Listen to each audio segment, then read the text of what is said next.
하나님 아버지, 이 시간도 저희들을 긍휼히 여기사 빛으로 인도하여 주시고 빛으로 인도함을 받는 주의 백성이 되게 하옵소서. 예수님 이름으로 기도드리옵나이다. 아멘. 하나님 말씀 요한복음 1장 5절입니다. 빛이 어두움에 빛이 돼 어두움이 깨닫지 못하더라. 정말 이 세상 사람들이 납득하기 힘든 말씀을 지금 하고 계시죠. 우리들이 갖고 있는 사고방식은 빛이 비치면 당연히 어두움이 깨달아야 되는 사고방식을 갖고 있고, 등을 켜면 당연히 빛이 비쳤으니까 그 내용물들을 다 밝게 볼 수 있잖아요.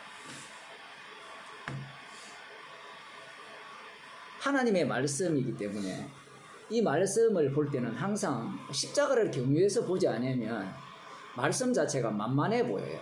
만만하다는 말은 내가 있고 말씀이 있다는 거죠. 내가 있고 하나님이 있고. 내가 있고 하나님이 있으면 하나님이 말씀하시는 것을 내가 이해할 수 있고 받아들일 수 있다라는 입장. 그런데 이 사이에 중보자가 계신단 말이에요. 죽으신 분이 계세요. 그 죽으심을 경유해서 말씀을 보게 되면 말씀이 우리들에게 하게 되어 있죠. 중보자가 없으면 우리가 말씀을 보고 해석하고 이해하는 쪽으로 들어가겠지만, 중보자가 계시면 말씀이 우리에게 하시는 거예요.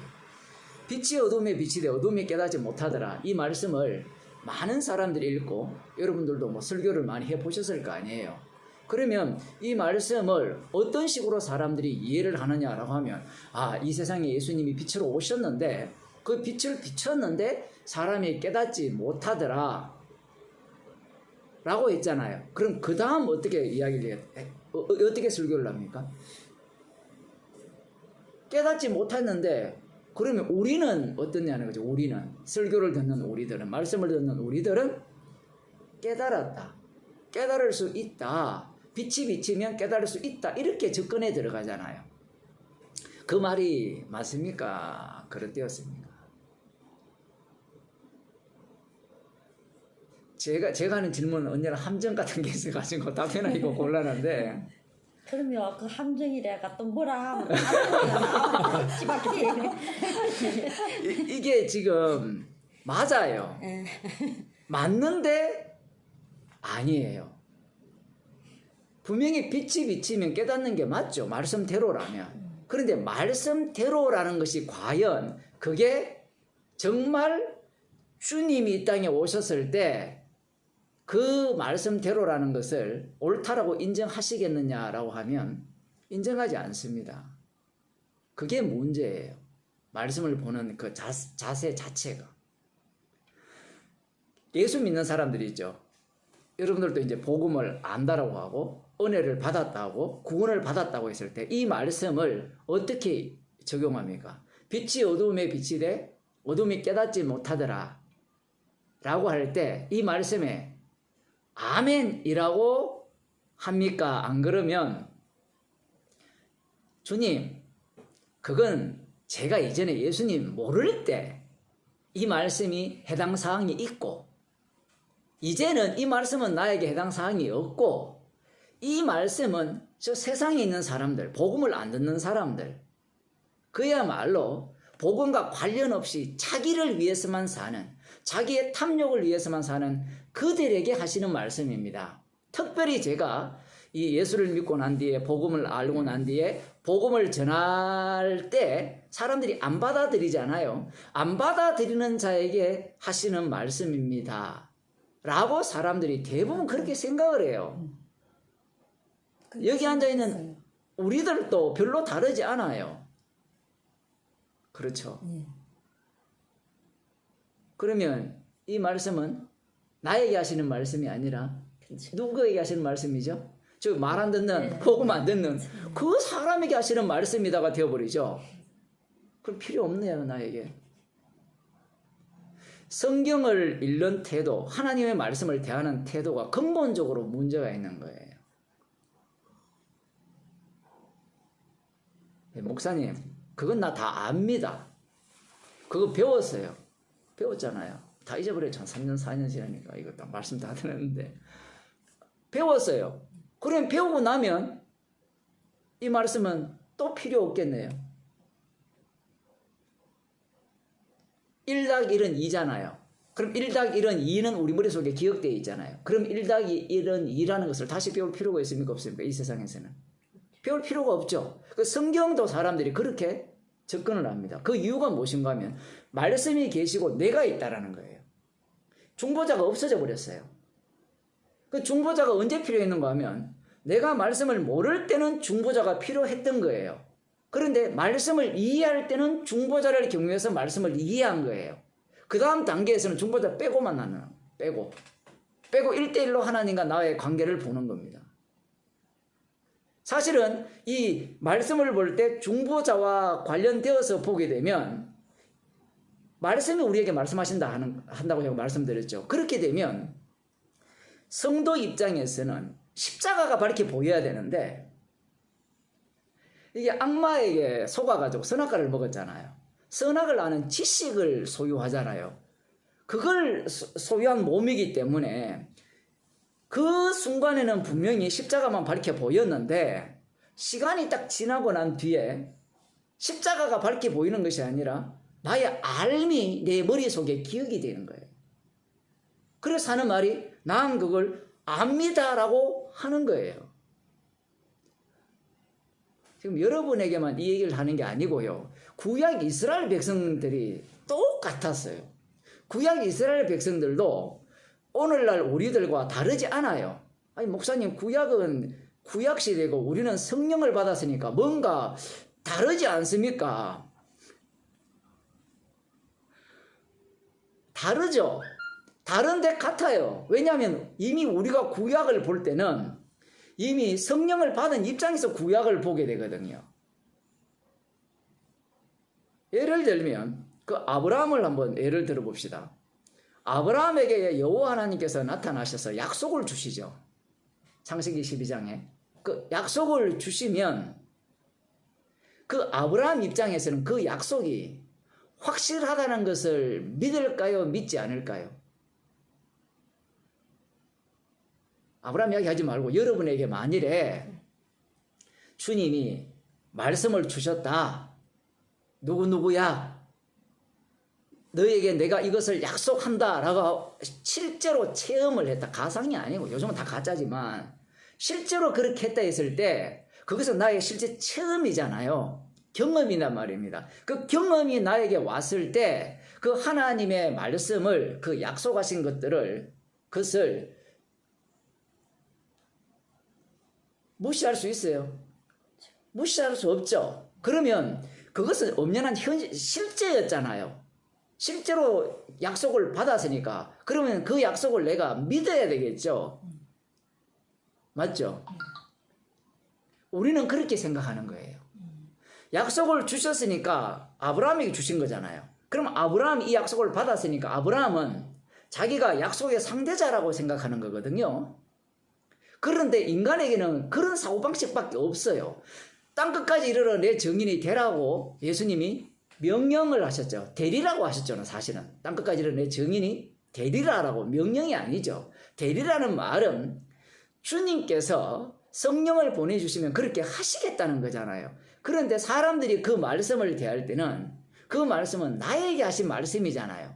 그러면 성령을 임하면 땅끝까지 이르러 내 증인이 되리라 했으니까 성령이 임했는지 안 임했는지는 모르겠고 그건 몰라요. 물어보면 그 임한 증거가 뭡니까? 라고 물으면 뭐 방언을 하니 뭘 하니 온갖 소리를 다 하는데 그건 아예 일단 집어치웁니다. 그러면 성령이 임하면 땅끝까지 내 증인이 된다라고 하셨으니까 내가 예수님을 믿으니까 그 말씀 속에서 내가 순종을 해야 되니까 증인이 되죠. 복음을 전하는 거예요. 선교사가 하고 뭐 전도하고 설교하고 그 일을 하는 겁니다. 그런데 하나님의 말씀을 성경 말씀을 그렇게 보지 않을 인간이 있느냐라는 얘기입니다. 아브라함에게 약속을 했었으니까 예를 들어 우리에게 약속을 했다 치면 그 약속이 나에게 했잖아요. 보이지 않는 분에게 한 거 아니잖아요. 분명히 나에게 한 거잖아요. 아브라함에게. 그러면 아브라함은 그 약속을 믿어야 된다라고 생각하는 거예요. 그래서 갈대아 우리에서 출발해서 하란을 잠시 머물렀다가 다시 하란에서 여호와께서 나타나셔서 약속의 땅으로 가라고 하니까 약속의 땅에 가서 뭐 가라고 한 적도 없고 약속을 말씀하셨죠. 그 땅으로 가라. 그래서 축복을 해주겠다. 큰 민족을 이루게 해주겠다. 라고 말씀을 들었을 때 아브라함은 그 말씀 자체의 능력이 자기를 그렇게 만든다는 사실을 꿈에도 생각을 못하는 겁니다. 그러니 자기가 움직이는 거예요. 자기가 약속을 믿고 따라가는 겁니다. 그러면 우리는 이런 생각을 하잖아요. 그러면 목사님, 그런 식이라면 아브라함이 안 가면 안 됩니까? 라고 우리가 또 우길 수 있거든요. 안 가면 하나님께서 이 옮기는 뭐 크레인처럼 쫙 들고 쫙 옮기시지 않겠습니까? 맞아요. 그렇게 옮깁니다. 실제로 가나안 땅에 들어갔을 때 기근을 내리죠. 가나안 땅에 기근을 내립니다. 기근을 내리니까 아브라함 지는 약속을 붙들고 싶은데 인간의 몸이라는 것은 먹을 게 해결 안 되면 먹을 걸 구하러 다녀요. 그리고 그 마음속에는 약속이라는 게 있기 때문에 그 약속이 아브라함 입장에서는 여호와 하나님의 약속이죠, 사실은.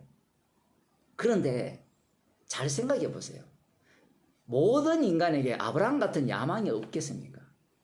내 자손이 큰 민족을 이루고 복의 근원이 되고 너를 축복하는 자에게 축복하고 너를 저주하는 자에게 저주한다라는 이 얘기를 예수 안 믿는 사람이라도 다 그러고 싶은 마음이잖아요. 아브라함에게는 그 마음이 있었던 거예요. 그러니 나는 살아야 되겠다는 거예요. 살아야 되겠다는 입장에서 아내를 속여서 애굽으로 내려갔잖아요. 하나님께서 그렇게 몰아붙여요. 그 목사님, 그러면 이제 알겠습니다. 가만히 있어도 들어 움직이시니까 제가 가만히 있겠습니다. 가만히 있어 보세요. 가만히 있어도 돼요. 주께서 가만히 있게 하면 가만히 있습니다. 그런데 자기 백성이라면 가만히 있게도 하시고 떠들게도 하시고 실제로는 돌아보면 인간은 지 맘대로 하게 돼 있어요. 주도권이 뺏겨야 되는데 가만히 있으면 안 됩니까? 라고 또 자기 주도권을 갖고 오는 거죠. 그런 사고방식을 갖고 있는 겁니다. 다시 말씀으로 돌아가서 아브라함에게 약속을 하셨으니까 그 약속한 다음에 일들은 아브라함이 처리를 해야 된다라는 게 아브라함의 생각이고 이것은 선악과를 따먹은 인간들의 생각입니다. 약속만 주시고 내가 가만히 있다면 그 약속은 어떻게 이루어질 것인가? 이게 인간들의 의문점이잖아요.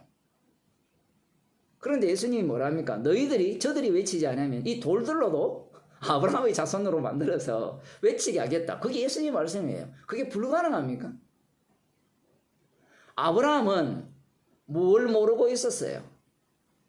다 몰라요. 뭘 모르는 정도가 아니고 언약의 하나님도 모르고 여호와 하나님도 모르고 전능한 하나님도 몰라요.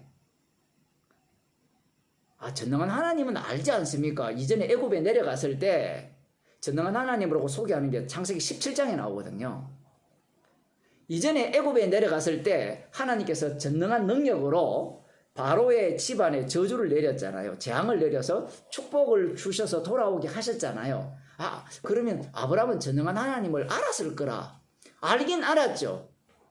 그런데 아브라함이 아는 전능한 하나님과 바로왕이 아는 전능한 하나님이 같아요. 바로왕이 재앙을 당했잖아요. 아브라함으로 인하여서. 그러면 우리 같으면 이거는 원인이 분명하죠. 아브라함이 믿는 하나님 때문에 내가 재앙을 당했다라고 하면 우리 같으면 빨리 종교를 바꿀 거 아니에요. 맞죠? 그런데 바로왕은 종교 안 바꿉니다. 그를 쫓아내요. 왜 쫓아낼까요? 왜 쫓아내겠습니까? 재앙. 그것도 이유가 되지만요. 이미 애굽에도 신이 있어요. 뭐 태양신이라고 보통 이렇게 라신이라고 이야기를 하는데 그 신도 똑같은 거예요.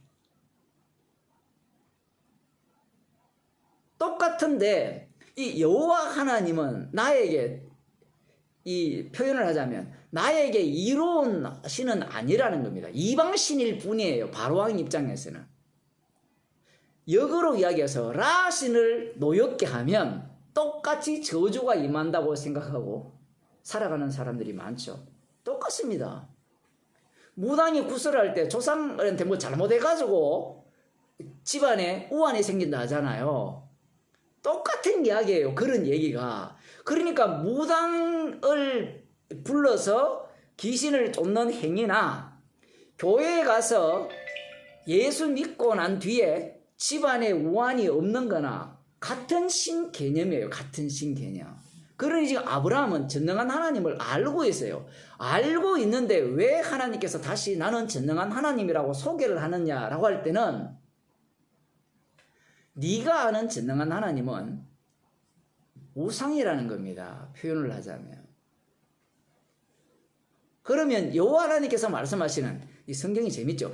여호와 하나님께서 자신을 전능한 하나님이라고 소개할 때는 여호와 하나님이 어떠한 분인가를 드러내기 위한 전능한 하나님이 돼요. 쉽게 이야기할게요. 우리는 전능한 하나님이라면 십자가 피로 구원 안 하셨을 수 있잖아요. 천국 보내는데 십자가 꼭 필요합니까? 혹시 그런 고민 안 해봤어요? 전능한 하나님이면 예수 안 믿게 해서라도 천국 넣어줄 수 있잖아요. 똑똑한 애들 이거 다 생각해요. 기존 교회 다니는 사람들은 그냥 세례만 받아가지고 믿습니다. 예수님 이름으로 구원받 이것밖에 생각 안 하지만 좀 사고를 이렇게 하는 사람들은 아니 십자가 없이 구원도 되잖아요. 전능한 하나님이면. 천국과 지옥을 전능한 하나님이면 자기 원하는 대로 한다니까 얼마든지 넣을 수 있고 반대로 지옥 안 만들어도 되잖아요. 바로테 같은 경우는 그래 가거든요. 천국과 지옥의 맛배기만 보여주고 예수님이 어떠한 분인가를 드러내고는 최종적으로는 지옥 간 자들도 다 천국 보낸다는 이런 논리를 펼 수 있거든요. 얼마든지. 그게 인간들이 갖고 있는 전능한 하나님 개념이거든요. 그러면 왜 전능한 하나님인데 십자가 피가 아니면 구원을 다시 이 질문을 할게요. 십자가 피가 아니면 구원을 못 시키는 분이 전능한 하나님이에요. 왜냐하면 그 전능한 하나님은 언약의 하나님으로 귀속되어 있기 때문에 그래요. 그래서 사람들이 조롱합니다. 옛날에 한 20, 30년 전에 우리가 같이 이렇게 이 목사님에게 이렇게 말씀을 배웠던 어떤 신학생인데 그 친구가 그런 얘기를 하거든요. 십자가 피로만 구원하는 하나님이면 병신이다는 거예요. 그게 무슨 하나님이냐는 거예요. 말이 맞아요. 아니 십자가 피 외에도 구원할 수 있는 능력이 있잖아요. 전능한 하나님. 그렇게 생각하는 자체가 우상입니다. 그게 바로 악마가 심어준 하나님 개념이에요. 전능한 하나님이라 했을 때는 하나님께서 약속을 하실 뿐만 아니라 약속을 이루기 위해서 언약을 세우시죠. 언약이 완성될 때 약속이 이루어지는 거거든요. 십자가가 새 언약이잖아요. 새 언약이 세워지니까 약속대로 누구를 보내줍니까? 성령을 보내주시거든요. 그 성령이 무엇이 되는가 하면 아브라함이 하신 축복이 다 들어있는 겁니다. 그 속에 땅도 되고 거기에 복의 근원도 들어가 있고 거기에 큰 민족도 다 들어가 있는 거예요. 그래서 언약이 완성될 때 약속이 주어지는 거거든요. 그러면 약속하신 분이 먼저 약속을 하신 이후에 나중에 언약을 세우거든요. 하나님 일하시는 방식이 이상해요. 약속을 딱 주면 이거 나에게 약속했다라고 생각하는데 하나님께서 아브라함과 언약을 맺으시는데 언약을 맺으시니까 아브라함은 또 뭐라고 생각하는가 하면 나와 언약을 맺으셨네요. 그러니 나와 맺으시는 언약이기 때문에 약속은 나를 통해서 이루어지겠네요. 이런 식으로밖에 생각을 못해요. 그래서 전능한 하나님이라고 표현하는 이유가 너는 모른다는 겁니다. 모른다라는 의미가 너는 언약에 참여할 수도 없고 언약에서 배제되었고 약속의 의미도 모르고 그 약속을 받을 때도 네가 모르고 받는다라는 의미로서의 전능한 하나님인데 아브라함 입장에서는 그것도 몰라요. 모르는데 오늘날 우리들 입장은 어떠냐라고 하면 전능한 하나님이니까 아브라함은 안 믿었잖아. 우리는 믿자라고 이야기를 하는 거예요. 논리가. 아브라함이 믿었어요. 하늘의 무별처럼 많을 것이다 라고 할 때 아브라함이 믿으니 하나님께서 그것을 보고 그의 의로 여겼다라고 하거든요. 안 믿은 게 아니에요. 안 믿었으면 갈대아 우르를 떠나서 하란에 도착해서 다시 가나안 땅으로 오지 않았을 겁니다. 믿었기 때문에 간 거예요. 그런데 그 믿음이 어떤 결과를 초래하느냐 했을 때는 하나님의 약속과 언약을 완전히 개무시하는 믿음이 된 거예요. 그러한 믿음이 나와야 참 언약이 드러나게 돼 있어요. 왜냐하면 언약 안에는 무엇이 담겨 있는가 하면 희생이 담겨 있어요. 왜 희생이 담기느냐라고 하면 죄 때문에 당하는 희생물, 대신 죽으시는 희생물이 언약 속에 담겨 있기 때문에 그래요. 그래서 창세기를 읽을 때 중보자 빼고 읽으면 그냥 이야기밖에 안 돼요. 이야기밖에 안 되고 중보자 빼고 읽어버리면 교훈밖에 안 돼요. 교훈. 근데 지금 보니까 교훈도 안 돼요. 성경을 제대로 읽게 되면. 하나님께서 드문드문 나타나시거든요. 이게 정말 재미있죠. 창세기 읽어보면, 아브라함 읽어보면. 한번 나타났다가 또 시간 간격을 두시고 또 한번 나타났다가 또 간격을 두시잖아요. 왜 그렇게 하실까요? 그 간격 사이에는 누구의 행동이 들어가는가 하면 아브라함이 행동에 들어가요. 약속하시고 빠져버리니까 그 약속을 하나님이 이루어 가시는데 인간은 몸이 있는 한 가만히 있지를 못하죠. 아까 우리는 가만히 있지 않은데 가만히 있으면 뭐 할까요? 가만히 계셔보셨죠? 가만히 있은 게 지 행위 변게 허무해진 게 허무도해지고 그리고 가만히 있다는 말은 무슨 일에 대해서 가만히 있는가 하면 자기가 이때까지 생각한 주의 일에 대해서 가만히 있단 말이에요. 그러면 주의 일에 대해서는 가만히 있으면서 자기 일이 너무 바쁘죠. 돈 벌기 바빠요. 돈 버는데 미쳐버리죠, 사람들이.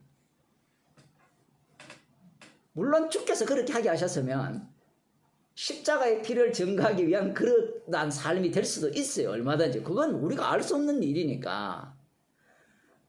지금 여호와 하나님께서 약속을 주시고 빠져버리고 또 약속하시고 빠져버리고 약속하시고 빠져버리니까 그 사이에 아브라함의 행동들이 채워지게 되죠. 행동들이 채워질 때 그 아브라함의 행동들이 어떤 내용을 담고 있느냐라고 보면 아브라함 믿음이 담겨져 있어요. 그 믿음의 내용들을 들여다보면 엉터리 믿음이죠. 선악과를 따먹은 인간은 항상 자신이 하나님과 같이 되고자 하는 마음을 품고 있고 자기 스스로 하나님과 같다라고 생각하기 때문에 하나님이 말씀하신 것은 내가 들을 수 있다라고 생각하는 거예요. 그러면 전능한 하나님 필요 없잖아요. 전능한 하나님을 달리 표현하면요. 신약적으로 표현하면 모든 만물이 아들로 말미암고 아들을 위하여 지어졌어요. 주로 인하고 주로 말미암고 주께로 돌아가게 되어 있습니다. 오늘 피었다지는 들풀도 주님이 친히 먹이셔요. 먹이신다는 말은 오늘 여러분들이 이 말씀을 듣기 위해서 온 발걸음도 주님이 인도한 거고 차량을 막히게 한 것도 주님이 그렇게 하신 거고 일찍 오게 하신 것도 주님이 그렇게 다 주님의 십자가의 능력으로 자기 이름을 위해서 그렇게 하신 거란 말이에요. 그런데 선악과를 먹은 인간들은 주님의 일하심이 안 보입니다. 에이, 목사님, 난 믿으니까 그게 보여요. 그게 느껴져요. 그것도 잠시뿐이죠. 돌아서면 어디 있어요? 없다니까요. 지금 아브라함이 무엇을 착각하는가 하면 자기가 뱀의 후손이라고 생각을 안 하는 거예요. 여호와 하나님께서 나타나셨으니까 나는 어느 편이다? 여호와 하나님 편이다. 그러니까 여호와 하나님 저와 동업자죠 라는 생각으로 지금 접근하고 있는 거예요. 이 아브라함이 첫째 아담을 대표하거든요. 첫째 아담이 갖고 있는 그 사고방식을 그대로 담고 있는 겁니다. 그 아브라함의 모습을 보게 되면 하나님이 빛을 비춰줬잖아요. 약속을 줬잖아요. 우리도 만일에 그 약속을 받았으면 우리 마음은 평생 그 약속을 품고 그 약속에 순종하리라 그렇게 다짐을 하잖아요. 안 그럴까요? 아브라함과 같은 그러한 경험이 있다면 아브라함 진짜 어리석고 믿음 없는 인간이야. 왜? 몇 차례 나타났어요. 직접 하나님의 불이 나타나서 계약도 맺었잖아요. 언약도 맺었잖아요. 그 정도 하면 철이 들어야 안 됩니까? 알아먹어야 안 돼요? 전혀 못 알아먹어요. 이해 못해요. 우리가 볼 때는 어떤 목사는 그런 얘기하죠. 아브라함이 이제 부르심을 받아서 점점 어디에 가까워진다? 하나님의 뜻에 가까워진다. 그래서 마지막에 이삭을 드렸다, 바쳤다 이렇게 이야기를 하잖아요. 이삭을 바친 것은요 어떤 의미인가 하면 아브라함의 고백은 나 믿음 없어요 이야기예요. 그런데 사람들은 이삭을 바친 것을 아브라함의 믿음이 처음에는 밑바닥이었는데 점점 올라가서 진짜 하나님이 기뻐하시는 믿음이 되었다. 완전히 성경을 거꾸로 해석하는 거예요. 왜 그런가 하면 예수님이 십자가에 못 박혀 죽으셨잖아요. 그분이 죽었다는 말은 우리가 뭐란 말이에요? 우리가 악마의 자손이고 예수님을 하나님의 아들을 십자가에 못 박아 죽였다는 얘기잖아요. 지금 그 얘기를 하고 있는데 사람들은 다르게 해석을 하는 거예요. 그 아브라함은 몰라요. 모르고 그 일에 계속해서 엮이는 겁니다. 언약에 엮이는 거예요. 하나님의 언약, 그 오리지널 언약이 뭔가 하면 시편 110편에 나오는 아버지와 아들과의 언약이에요. 너로 내 원수로 발등상 되게 하기까지 너는 내 우편에 앉아서라. 십자가에 달려 죽으시고 부활하신 주님을, 그 예수를 주님으로 세우시는 것이 아버지와 아들과의 언약이에요. 그 언약을 위해서 세상을 만들었고 그 언약에 엮인 자가 바로 아브라함이라는 겁니다. 그래서 그 언약의 성취로서 그 아들에 의해서 약속이 이루어지는 거거든요. 그런데 아브라함은 그걸 모르죠. 모르고 지금 엮여서 가는 거예요. 그럼에도 불구하고 유대인들은 예를 들어 아브라함을 바라볼 때 어떻게 바라봅니까? 믿음의 조상으로 보죠. 그 믿음의 조상으로 봤을 때 그 믿음은 어떤 믿음입니까? 나그네로서의 믿음, 히브리서 11장에 나오잖아요. 나그네로서 믿음을 이야기하는데 믿음으로 그 이삭을 바쳤다 이런 표현이 나오잖아요. 근데 그 얘기를 사람들은 어떻게 이해하는가 하면, 야, 아브라함이 하나님의 약속을 붙들고 순종해서 끝까지 견지해서 아들까지 바치는 믿음을 보였다, 이렇게 이해를 하잖아요. 십자가 필요 없습니다. 그러면 그 믿음을 거꾸로 이해를 해야 돼요. 아브라함은 믿음이 하나도 없었다라는 거예요. 그러면 어떻게 그를 믿음의 조상으로 이야기하느냐라고 할 때는 예수님의 믿음으로 아브라함을 끌고 간 거예요. 예수님께서 주시는 그 믿음이 뭔가를 보여주는 아브라함의 생애란 말이에요. 그 생애의 정점이라고 표현하면 이삭을 바치는 거죠. 그러면 그 이삭 바치는 내용에 갈대아 우르에서 떠나는 것부터, 하란에서 떠나는 것부터, 그 다음 약속 땅에 갔다가 단을 쌓고 애굽에 내려갔다가 다시 돌아왔다가 그 다음 룻을 떠나보내고, 이런 여러 과정, 모든 것들이 그 속에 다 담겨 있는 거예요. 러시아 인형 아시죠? 몰라요? 러시아 인형 요렇게 생긴 거 보면 안에 한 10개가 안에 다 들어있잖아요. 그걸 러시아 인형, 전통 인형이잖아요. 요렇게 생긴 거, 눈사람 같이 생긴 거. 그 안에 여기도 많이 파는데 동네 나가면 그 얘기예요. 그 전체 외부가 거꾸로 봐야 되죠. 핵심이죠. 아들 이삭을 바치는 거라면 그 내부 속에 그 내용들이 다 담겨 있는 거예요. 같은 이야기를 하는 거예요. 그걸 사람들은 어떻게 보는가 하면 점점 바뀌었다라고 생각하는 거예요. 바뀐다라는 개념은 점점 내가 하나님을 닮아간다는 개념이에요. 그러나 아브라함의 믿음은 그 얘기가 아니라 얘기입니다. 창세기를 제대로 읽어보면, 제가 지금 계속 창세기 설교를 하잖아요. 제대로 읽어보면 그런 이야기가 전혀 아니고요. 언약하신 분이 약속을 이루기 위해서 진짜 철없는 아브라함을, 자기는 철이 있죠. 믿음도 있고 확신도 있고 나름대로 다 있는데 그 아브라함을 이렇게 엮어가지고 주께서 세우실 언약이 어떠함을 보여주는 도구로 사용하는 거예요. 빛을 비췄잖아요.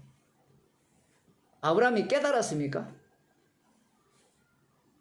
자, 여기 한번 이제 들어갑시다. 깨달았습니까?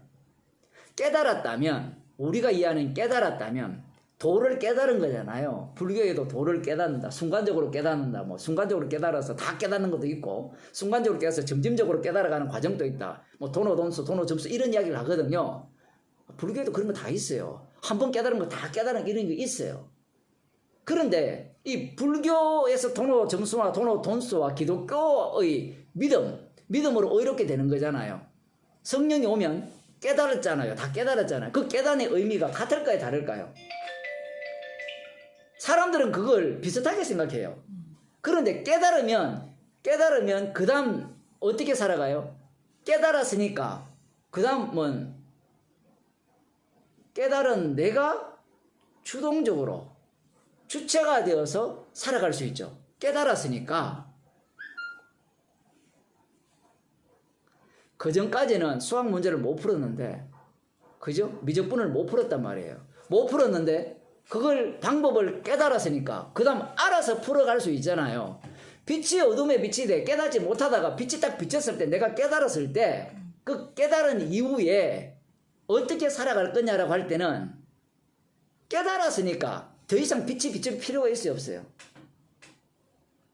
없죠. 그런데 이 본문들을 다 그렇게 이해를 해요.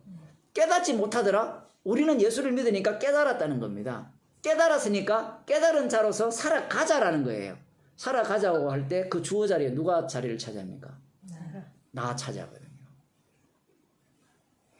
아니, 목사님 뭐 그 어려운 뭐 철학 같은 이야기, 이야기가 아니고요. 이 선악과를 먹은 인간은 나를 떠날 수가 없어요. 이 몸이 썩어질 때까지. 예수를 믿어도 마찬가지예요. 그래서 로마 7장에 나오는 겁니다. 사도 바울이. 왜 십자가 외에는 자랑할 것이 없다라고 하느냐라고 할 때는 이 몸 자체가 나를 부인할 길이 없어요. 그러면 어떻게 내가 부인돼요? 빛이 비칠 때예요. 빛이 비춤으로 말미암아 부정이 되죠. 아브라함이. 그런 식으로 주님이 일을 하시는 겁니다. 그래서 이 빛이 비춤에 어둠이 깨닫지 못하더라. 이걸 아브라함에게 이렇게 비춰보면 빛이 비쳤는데 아브라함이 못 깨달았어요. 그러면 우리는 이렇게 하잖아요. 못 깨달았으니까 성도입니까? 성도 아닙니까? 아니라고 생각하죠. 맞죠? 우리는 그렇게 생각했단 말이에요. 못 깨달았으니까 성도 아니라 생각하죠. 아브라함이 깨달았습니까? 못 깨달았어요. 근데 믿음이 조상이에요.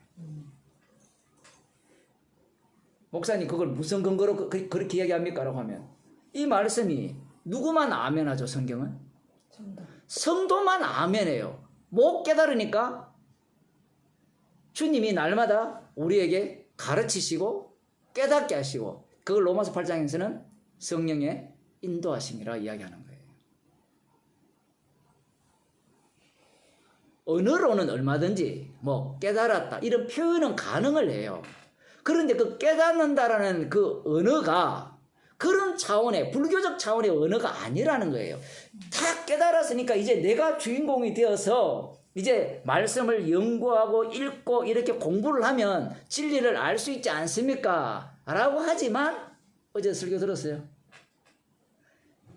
알 수 있다라고 하지만 그 알 수 있는 내가 주인공이 되어버립니다. 그 알아가 내가 주인공이 되어버리죠. 그래서 그 사람은 십자가를 이야기하지 않고 뭘 이야기하기 시작하는가 하면 성경 지식을 이제 나열하기 시작하는 거예요. 실제로 저와 똑같은 이 복음을 들은 사람 중에 그런 사람이 있어요. 십자가는 어리석은 거거든요. 그 어리석은 이야기가 십자가의 피를 드러내기 위해서 세상 지식을 다 끌어올 수는 있어요. 그런데 그걸 끌어오는 이유가 이게 쓰레기입니다. 이건 아무것도 아닙니다. 라는 차원에서 끌어와야 되는데 어느 순간 그걸 끌어와가지고 성경 말씀을 더 명확하게 해석하고 이해시켜서 사람들에게 주목을 끄는 거예요. 그래서 돈벌이 하는 사람이 있어요. 실제로 유튜브에서. 왜냐하면 성경을 본문을 풀 때 논리적으로 지금 제가 해석하는 이 해석법을 이런 식으로 하지 않고 하나하나 풀어가지고 김성수 목사처럼 설명을 해주고 이해시켜주고 납득시켜주면 최종적으로는 결정권을 누구한테 맡기는가 하면 설교를 듣는 사람한테 맡겨요. 네가 동의할 거냐 말 거냐, 내가 이렇게 잘 풀어놨는데 네가 동의할 거면 동의하고 말 거면 말아. 이런 식으로 성경을 가르쳐요. 그러면 사람들이 기분이 안 나빠요. 왜냐하면 자기가 주의 자리에 앉아서 판단을 내릴 수 있거든요. 네 말을 들어보고 내가 그 설교에 내가 동의를 하겠다 말겠다 하는데, 복음은 안 그래요. 복음은 네가 그럴 권한이 없다 해버려요. 아브라함은 지금 자기가 그러할 권한이 있다라고 생각하는 겁니다. 왜? 약속을 받았잖아요. 아버지 되랍니까? 할아버지 우상을 섬기는 그 자리에서 부름을 받았거든요. 선택을 받았단 말입니다. 그러니 얼마나 특별한 사람이에요. 인간이 그럴 수밖에 없잖아요. 여러분이 특별하다고 생각했어요? 안 그러면 특별하지 않다고 생각했어요? 예수님 믿을 때. 특별하다. 당연히 특별하다고 생각하죠. 그건 누구나가 다 그렇게 생각하는 거예요. 그러니 자기 중심으로 해석할 수밖에 없는 겁니다. 빛이 비쳤을 때 아브라함의 인식 구조는 약속을 주셨으니까 이 약속의 의미를 자기 나름대로 해석을 하고 생각을 하는 겁니다. 생각 안 할 수가 없어요. 우리 이 자체가 선악과를 먹었기 때문에 생각 안 한다는 게 성립이 안 돼요. 아무것도 안 한다는 것도 성립이 안 돼요. 그 홍해를 건널 때 이스라엘 백성들이 난리법석을 떨었잖아요. 돌아가자고, 우리를 죽이려고 여기를 인도했냐. 그럴 때 여호와 하나님께서 모세를 통해서 가만히 있어라 라고 했잖아요. 이 말씀도 참으로 재미있는 말씀이잖아요. 왜냐하면 이미 뜯을 거 다 뜯었거든요.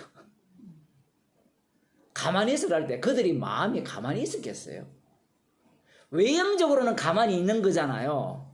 그런데 내부적으로는 그 마음이 바뀌어요, 사람이. 아니, 걱정, 근심이 있을 때 말하지 않는다고 해서 마음속에 걱정, 근심이 사라집니까? 가만히 있으라는 말씀의 의미는 너희들이 지금 요란하고 떠들고 별짓을 다 한다는 거예요, 표현을 하자면. 그러면 이 홍해를 가를 때 너희들이 거기에 도움이 되었느냐? 전혀 도움이 안 된다는 차원에서 어떤 것도 너희들이 거기에 감히할 수 있는 것이 없다라는 차원에서 가만히 있으라는 얘기예요. 왜냐하면 주님은 마음을 보시잖아요. 그럼 마음 속에서 막 왔다 갔다 하는 것은 가만히 있는 겁니까? 요란한 거예요. 거기까지 생각을 해야 돼요. 그 마음이 홍해를 건넜다고 없어지나요? 절대 죽을 때까지 안 없어지죠. 그렇죠. 왜냐하면 왜 안 없어지는가 하면 이스라엘의 구원이 목적이 아니기 때문에 그래요. 최종적으로 약속의 땅에 들어가는 것도 마찬가지죠. 약속의 땅에 들어가는 게 목적이 아니에요. 약속을 이루는 거잖아요. 그럼 그 약속이 어떻게 이루어지는가를 보여주기 위한 약속의 땅이에요. 그래서 그 언약에 부합되지 않으면 그 약속의 땅에서 추방해버리잖아요. 인간은 자기 주제를 파악 못해요. 언제까지? 죽을 때까지. 그래서 이 요한복음이 이렇게 빛이 어둠에 빛이 돼 깨닫지 못하더라 이렇게 이야기를 하니까 이 어리석은 자야 왜 그걸 못 깨닫니? 빛이 비춰주면 깨달아야지 라고 그렇게 얘기를 하잖아요. 그런데 예수님이 빛을 비쳤잖아요. 빛으로 오셨잖아요. 빛으로 오셔서 함께 먹고 마시면서 기적과 능력을 행하셨어요. 어때요? 그들이 깨달았습니까? 예수님 옆에 있는 제자들은 깨달았습니까? 지금 오늘날 신앙인들이 예수 믿는다고 하는 사람들이 성경을 정말 엉터리로 보는 거예요. 자기가 신의 위치에서 성경을 보는 겁니다. 자, 대표적인 거 한번 봅시다. 이게 사실은 1장 안에 그 요한복음 2장부터 거의 한 15장까지 14장까지 사건들을 다 담고 있다고 보시면 되는데, 저 요한복음 3장을 준비했는데 봅시다. 3장에 보면 6장부터 봅시다. 6장에 보면 우리들이 잘 아는 그 만나 사건이 나오죠. 만나 사건. 큰 무리를 보시고 이제 예수님께서 빌립에게 묻죠. 이 사람들을 어떻게 하겠느냐?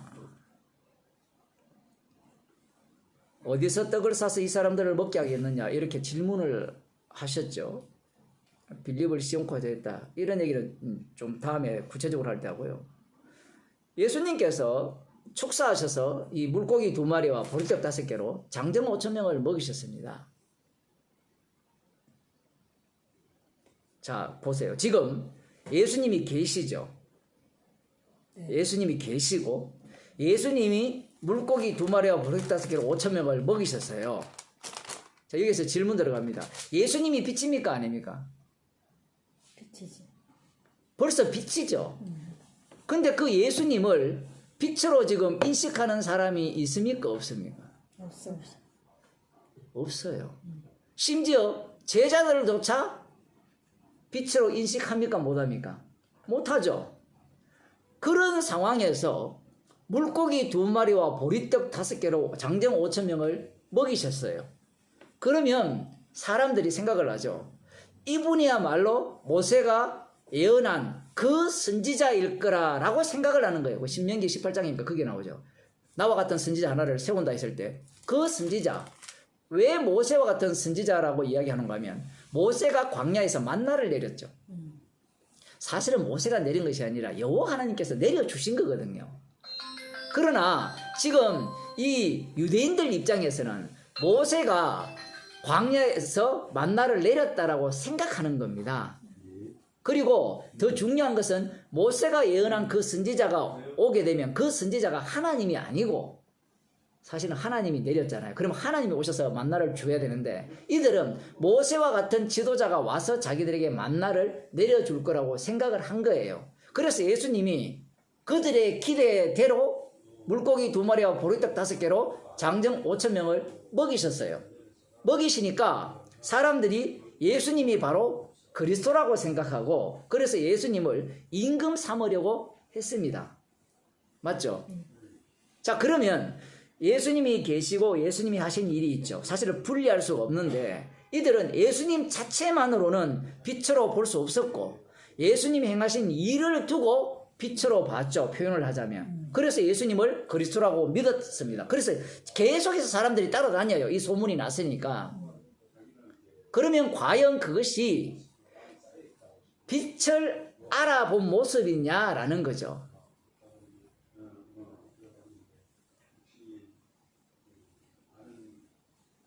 아니죠. 아니죠. 잘 물러가죠. 네, 떡을 먹고 배부른 까닭입니다. 그런데 이들이 과연 이렇게 보는 관점이 잘못되었느냐라고 하면 잘못되었을까요? 왜냐하면 구약에 만나를 언제 내렸습니까? 광야 시절 때 만나를 내렸죠. 그 만나는 떡을 먹고 배 부르게 했거든요. 맞죠? 떡을 먹고 배부르게 해서 원망할 때 만나를 주셔서 모세의 말을 순종케 하신 거잖아요. 그러니 이들이 떡을 먹고 배불러서 예수님을 그리스도로 믿고 임금으로 삼고자 하는 것이 구약 성경에 근거하면 별로 잘못된 게 없어요. 그런데 예수님은 그걸 지금 문제 삼죠. 떡을 먹고 배부른 까닭에 나를 임금 삼으라 한다는 거죠. 왜 그럴까요? 구약에 만나를 내리신 것은 사람이 떡으로 사는 것이 아니라 말씀으로 산다는 것을 알려주시기 위해서 만나를 주셨다라고 예수님이 그렇게 말씀하시거든요. 그러면 그 만나라는 것은 무엇이 되는가 하면 말씀이 되는 거예요. 말씀. 그런데 만나가 말씀입니까? 떡입니까? 먹는 양식이잖아요. 유대인들 입장에서는 만나가 말씀이라고 생각하지 않아요. 하늘로부터 내리는 만나는 먹는 음식일 뿐이지 그게 어떻게 말씀이 되느냐, 물질이 어떻게 말씀이 되느냐 이런 생각을 갖고 있는 겁니다. 그래서 모세가 광야에서 만나를 내려준 이유는 광야에서 굶어 죽지 않게 하기 위해서 주셨다라고 생각하는 거예요. 배부르게 하기 위해서. 지금 예수님 당시에 가난하고 어렵잖아요. 물론 잘 사는 사람은 잘 살죠. 몇 프로 안 되지만. 그런 상황에서 예수님이 오셔서 물고기 2마리와 보리 5개로 장정 5,000명을 먹였다는 것은 이 모세와 같은 기적이거든요. 그러한 기적을 우리 가운데 행할 수 있다면 이분이야말로 얼마든지 우리를 지도자. 그러니까 이들이 생각하는 그리스도는 하나님의 아들이 아니에요. 이들이 생각하는 하나님의 아들은 다윗을 하나님의 아들로 했기 때문에 솔로몬을 그런 개념으로서의 사람으로서의 하나님 아들 개념입니다. 참 하나님이 아니에요. 그러니까 그런 하나님의 아들 다윗의 자손으로 오실 분 그런 그리스도를 이들은 기다린 겁니다. 이 유대인들은 그 그리스도가 바로 자신들에게 이 모세처럼 만나를 내리면서 자기들을 메시아 왕국으로 인도할 분이라고 생각한 거예요. 그래서 이 물고기 2마리 보리떡 5개로 5천 자기들이 먹었을 때 이 예수를 메시아라고 확신한 거예요. 벌써 이미 답이 나왔잖아요. 예수님이 계시고 행하신 일을 보고 사람들은 행하신 일을 볼 때 이것은 메시아라는 거지 예수님 자체로는 메시아라는 것이 증명이 됩니까? 안 됩니까? 안 되죠. 믿을 수가 없어요. 그러면 왜 예수님이 오셨는데 말씀이 육신이 되어 이 땅 가운데 오셨는데 왜 사람들이 그 예수님을 딱 볼 때 딱 보니까 압니다. 딱 보니까 누구다? 하나님의 아들이다. 왜 그게 안 돼요? 그런 사람이 있거든요. 사람들이 만나면요. 말씀도 전하기 전에 나는 딱 보면 당신이 복음 전하는지 아닌지 다 안다. 이런 사람들이 있어요. 제가 속으로 비웃죠. 그렇게 말하는 당신은 귀신씨였다는 겁니다. 꼭 귀신씨인 사람이 그런 소리 하거든요. 들어보면 안다. 뭐 보면 안다 이러는데. 주님은 그렇게 일을 안 해요. 웃으시는 거 보니까 많이 들어봤던 모양이에요. 너무 많은 사람들이 그런 말을 네.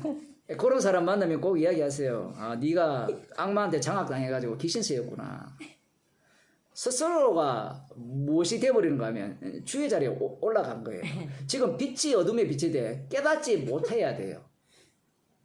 절대로 못 깨닫습니다. 지금 이들은 지금 빛이 어둠에 비쳤잖아요. 예수님 자체로서도 깨닫지 못했는데 물고기 2마리 보리 5개로 장정 5천을 먹이니까 깨달았다. 이분이 바로 진짜 메시아다. 이렇게 들어가는 거예요. 논리가.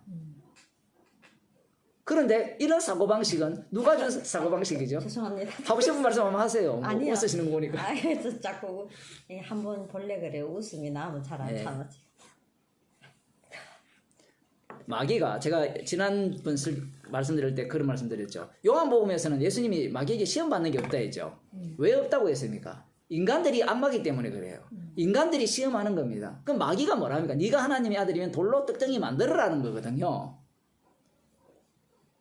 그러니 지금 이런 태도 자체가 악마적 태도죠. 빛이 어둠에 비쳤어요. 그 깨닫지 못하는 방식이 무엇인가 하면 예수님이 그러면 왜 가만히 계시지? 왜 물고기 2마리와 보리 5개로 장정 5,000명을 먹이셨냐라고 할 때 빛을 비추는 방식이 뭔가 하면 죄를 드러내는 방식이에요. 물고기 2마리와 보리 5개로 장정 5,000명을 딱 먹였을 때 이들이 나오는 본색이 튀어나오잖아요. 악마적 본색. 사람은 역시 뭐니 해도 밥이 최고야. 가끔은 우리 수이저 먹잖아요. 점심 때. 오늘도 수이저입니까? 그것도 별미지만 밥이 최고잖아요. 말씀이 말씀이 뭐 해줘요? 예? 밥 먹여주지 않거든요. 맞죠? 그게 누가 갖고 있는 생각인가 하면 악마가 갖고 있는 생각이에요. 네가 먹어야 산다는 거예요. 이 몸이 그렇게 구성되어 있어요. 너는 먹어야 산다. 그래서 심리학자 메슬로라는 사람은 생존의 욕구가 1번이라 하는데 그거야 뭐 당연한 이야기잖아요. 주님이 그렇게 만들었어요. 만들 때 음식을 주었잖아요. 그러니까 그 본능이 이 악마가 들어옴으로 말미암아 1순위로 그게 작동하는 거예요. 그런데 악마가 들어오기 전에 1순위는 그게 아니에요. 말씀으로 사는 게 1순위예요. 그건 그냥 여분의 이야기예요. 그 모습을 누가 보여줍니까? 예수님이 보여주고 스데반 집사가 보여주잖아요. 생존이 우선이 아니에요. 그리고 그 사람이 뭐 소속의 욕구라고 이야기하거든요. 사람이 소속되지 못하면 외롭거든요. 실제로 그런 욕망들이 있어요. 사람이 교회 가는 이유는 거기에 있어요. 맞아. 사람들이 늙어서 할 일 없잖아요. 그럼 교회 가요. 절에 가요. 왜? 뭔가 소속이 돼야 되거든요. 소속되면 자기의 뭘 느낍니까? 살아있음을. 자존감도 높일 수도 있고. 반드시 그 소속된 곳에서는 자기를 높여줘야 돼요. 자존감을 안 높여주면 당장 튀어나옵니다. 근데 그러한 어떤 마음들이 그대로 담겨 있는 겁니다. 예수님께서 지금 이 물고기 2마리와 보리 5개로 장정 5,000명을 먹이시는 이유가 무엇이냐 할 때는 메시아임을 증거하기 위해서가 아니에요. 아닌데 맞아요. 그래서 표적이라는 겁니다. 이걸 표적. 그 표적은 2층으로 되어 있어요. 뭐 말은 2층인데 3층, 4층, 5층까지 늘 수 있고 10층까지 늘 수 있어요. 왜냐하면 인간이 2층을 따라다니면 주님이 한 층을 더 만들어 버리거든요. 이게 말씀하시는 분의 위력입니다. 인간은 정답을 찾기 때문에 2층이라 하면 또 2층이다라고 또 답을 체크하잖아요. 가져오려기 때문에. 표적이라는 것은 2가지를 담고 있죠. 하나는 십자가를 담고 있고 하나는 이적을 담고 있어요. 그래서 이 표적의 특징은 인간의 죄를 고발하죠. 빛이 어둠에 비칠 때 어둠이 깨닫지 못하다는 것을 담고 있는 겁니다. 그 깨닫지 못하는 것을 담으면서 깨닫지 못하는 자가 누구를 살해합니까? 빛을 살해해버리죠. 빛을 죽이는 그 내용을 담고 있는 게 표적이에요. 그런데 이 물고기 2마리 보리 5개로 5,000명을 먹인 것을 어느 누가 십자가로 연결시키겠습니까? 물론 예수님이 이것은 너희를 위하여 흘리는 피고 내 살과 내 떡을 먹고 마시지 않으면 영생이 없다라고 말씀하시면 말면 소개를 하는데 그 소개한다고 알아들어요.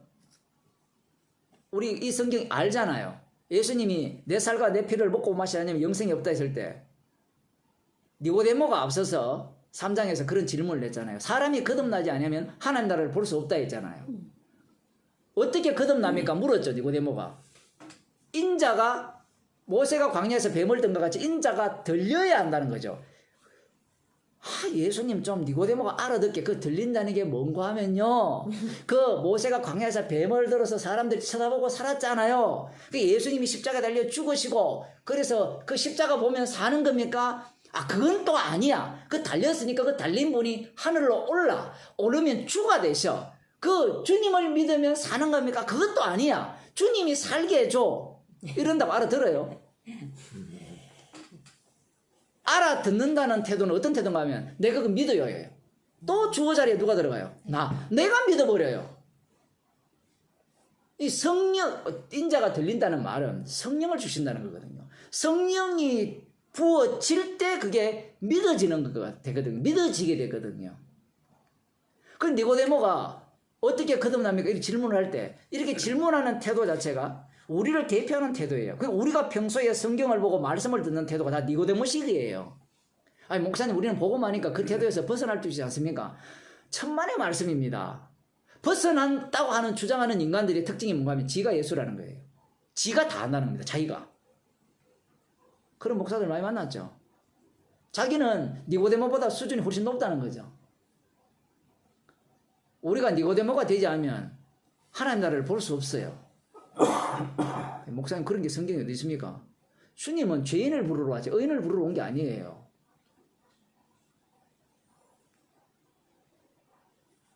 니고데모에게 성령이 딱 임하게 되면 니고데모는 평생 그렇게 살면서 우리 그렇게 살잖아요. 밥도 먹어야 되고 똑같이 육적으로 살잖아요. 그 육적으로 사는 가운데 주님이 영을 끄집어내죠. 영을. 성령을 통해서. 니고데모가 질문을 하죠. 어떻게 하면 거듭납니까? 2번째 뱃속에 엄마 뱃속에 들어갔다가 나와야 됩니까? 그 방법밖에 없잖아요. 다른 방법이 있습니까? 우리야 이미 학습했잖아요. 배웠잖아요. 배웠으니까 그것은 세례를 이야기하는 거다. 주님이 죽으실 때 함께 죽고 다시 살아나면 그게 성령을 받은 거다. 뭐 이렇게 이야기하는데 그거 설명한다고 그게 믿어집니까? 지가 믿죠. 예수 믿기 너무 쉬워요. 삼일체 교리도 그렇거든요. 구원 얻는 방법 간단해요. 삼일체 설명 필요 없어요. 믿으라는 겁니다. 믿으면 구원 얻는 거예요. 그게 교리거든요. 교리가 뭔가 하면 구원 얻는 비법을 알려주는 겁니다.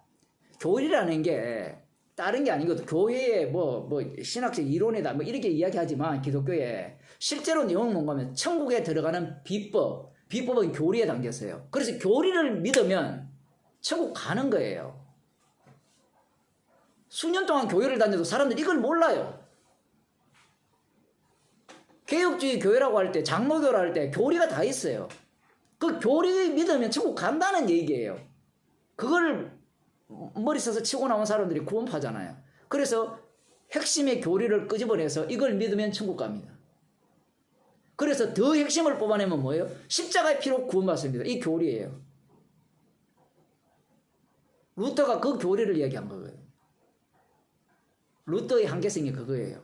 무엇이 한계성인가 하면 상대 쪽에서는 교리를 갖고 왔거든요. 교회 법을 갖고 왔단 말입니다.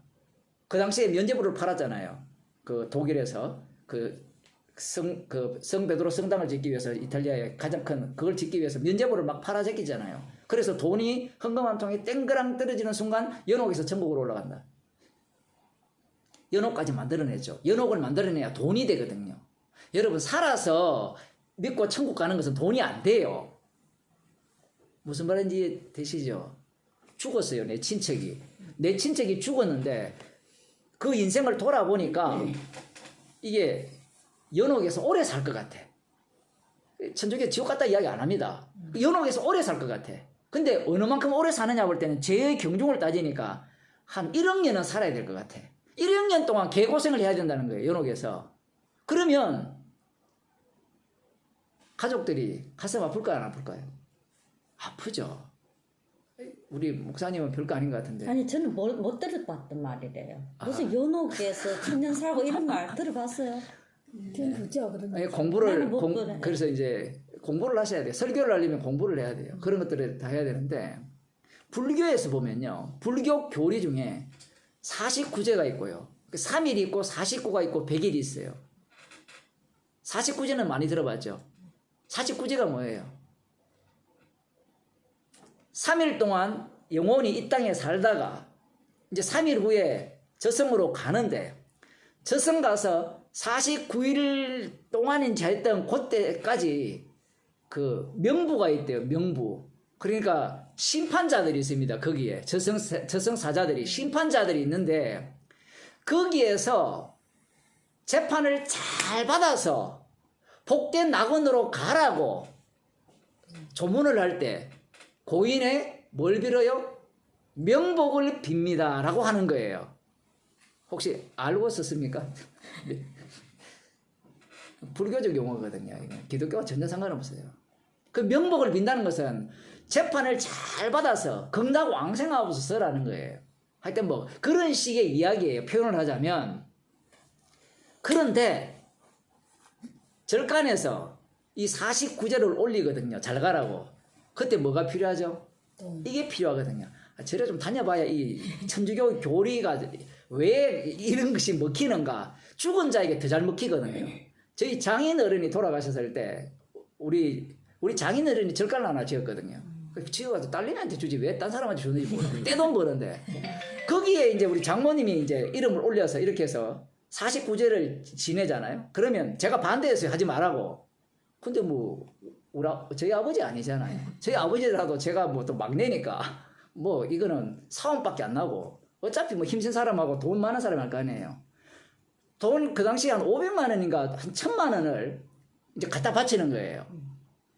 그럴 때 주변에 있는 그 자녀들이 왜 다 동의를 할까요? 아버지 좋은 데 가라. 그거예요, 딱.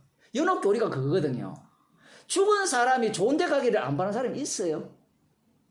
근데 눈으로 보이지도 않는 안 보이니까 더 간절한 거예요, 천국 가기를.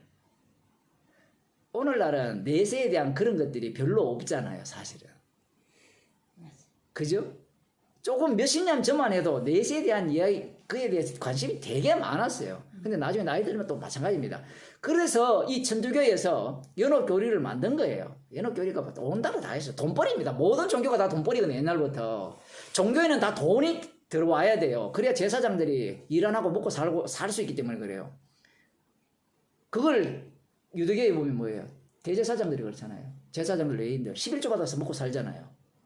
주님이 이방인들이 갖고 있는 그 법칙을 그대로 끌고 온 거예요. 별거 없다니까요. 특별한 게 아니에요. 특별한 걸 아닌 걸 주님은 특별하게 다루시는 겁니다. 그래서 지금 그 당시에 그런 짓을 하면서 결국은 그가 왜 연옥 갔느냐라고 할 때는 이 저울을 갖고 답니다. 달아가지고 선한 일이 많으면 천국 좀 그 단계가 많아요. 하여튼 뭐 단계가 있는데 그 단계를 많이 나누면 나눌수록 돈을 많이 빼낼 수 있어요. 왜냐하면 한 단계 올라갈 때마다 돈이 더 필요하니까. 그래서 그 이야기가 죽은 자에 대한 이야기만 아니라 살았을 때도 선한 일을 하라는 겁니다. 그런데 인간이 어떻게 살면서 선한 일을 많이 할 수 있어요?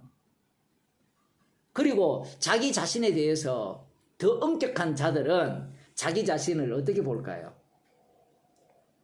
자기 자신에 대해서 엄격하지 않는 인간들은 살인을 해도 그 별거 아니야 이래 들어가지만 자기 자신에 대해서 엄격한 자들은 조금이라도 미워하면 나 주님의 말씀을 범했어. 그래서 무릎을 길고 계단으로 올라가서 통회합니다. 자복합니다. 루터가 그렇게 한 거예요. 수도원들 다 그렇게 하거든요. 더 죄를 알아야 돼. 더 죄를 뉘우쳐야 돼. 그 찾아봐도 끝없이 나오는 거예요. 해결이 안 되는 겁니다. 그 해결하는 비법이 있잖아요. 돈 바치는 겁니다. 그래서 천국은 어떻게 가느냐? 그 당시에는 행위로 간다 했거든요. 그 교리에 대해서 루터가 뭐 로마서를 읽으면서 뭐 깨닫다라는데 의인은 믿음으로 산다니까 이건 아니라는 거죠. 그 말은 맞아요. 지금 입장에서 하는 겁니다. 제 이야기는. 그 루터의 한계성이 있으니까. 그래서 루터는 새로운 교리를 낸 거예요. 천국은 행위로 가는 것이 아니라 믿음으로 갑니다. 라는 교리. 들어보셨죠? 네. 믿음으로 간다는 거. 은혜로 갑니다. 십자가의 피로 갑니다. 라는 교리를 낸 거예요. 그러면서 두 부류로 갈라지죠. 교리 믿는 자들로 갈라지는 거예요. 루터는 정말 주께서 깨닫게 해주셨을 수가 있어요. 그런데 그 나머지 이후의 사람들은 루터가 받은 그 은혜가 있는지 없는지 모르고 그 다음부터는 뭘로 바뀌는가 하면 교리로 바뀌어요. 이 교리를 믿는 자는 천국 가고 이 교리를 믿는 자는 지옥 간다는 거예요. 신기하죠? 자기 차원에서 막 깨달아. 그렇게밖에 안 돼요. 인간 자체가. 복음이란 자체가 사도 바울이 복음을 전했고 지금 계시가 있잖아요. 계시가 있으면 항상 계시하시는 분이, 그래서 제가 처음 시작할 때 말씀을 드렸잖아요. 말씀하시는 분이 말씀하려고 하는데 이 듣는 자들이 나 깨달았어요, 나 알았어요 라고 들어오는 거예요. 사도 바울이 의인은 믿음으로 말미암아 살리라 라고 이야기를 하면 주님께서 의인은 믿음으로 말미암아 살게 하십니다라고 들려야 되면서 성령의 인도하심으로 가야 되는데, 그래 의인은 믿음으로 사는 거야. 나 행위로 구원받는 게 아니야. 자기의 지식, 받은 지식, 배운 걸 갖고 자기 믿음을 유지하려고 하는 거예요. 그런데 그 유지도 얼마 못 가요. 왜냐하면 자기가 견딜 수 있는 행위 이상의 악한 행위를 하면요, 그 믿음이 날아갑니다. 경험해 보셨죠? 그랬다가 다시 또 돌아오는 거예요. 그게 자기가 갖고 있는 믿음의 한계성이에요. 모든 인간이 이런 믿음을 갖고 있는 거예요. 그래서 루터가 의인은 믿음으로 말미암아 산다, 그 십자가 이야기를 하거든요. 십자가 피로만 구원받는다. 그 말이 맞아요, 틀려요? 맞죠. 맞는데 문제가 발생하죠. 왜? 십자가 피로 구원받는다는 게 교리가 되죠. 그게 구원파거든요. 십자가의 피로 과거 이제 현재 이제 미래 이제 다 용서했습니다. 맞죠? 말이 맞잖아요.